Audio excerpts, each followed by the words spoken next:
धृतराष्ट्र उवाच धर्मक्षेत्रे कुरुक्षेत्रे समवेतायुयुत्सवः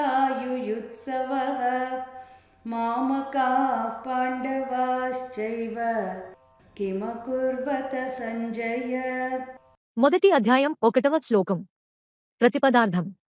ధృతరాష్ట్ర ఉవాచ ధృతరాష్ట్రుడు పలికెను, ధర్మక్షేత్రే ధర్మభూమి, కురుక్షేత్రే కురుక్షేత్రం వద్ద సమవేతాః చేరియున్న యుయుత్సవః యుద్ధకాంక్షతో మామకాః నా పుత్రులు పాండవ పాండుపుత్రులు చ మరియు ఏవ నిజముగా కిం ఏమి అకుర్వత చేసినారు సంజయ ఓ సంజయ. తాత్పర్యం. ధృతరాష్ట్రుడు పలికెను, ఓ సంజయ, ధర్మభూమి అయిన కురుక్షేత్రంలో కూడియుండి మరియు యుద్ధకాంక్షతో ఉన్న నా పుత్రులు మరియు పాండుపుత్రులు ఏమి చేసిరి? ఫుల్ వీడియో డిస్క్రిప్షన్లో ఉంది చూడండి.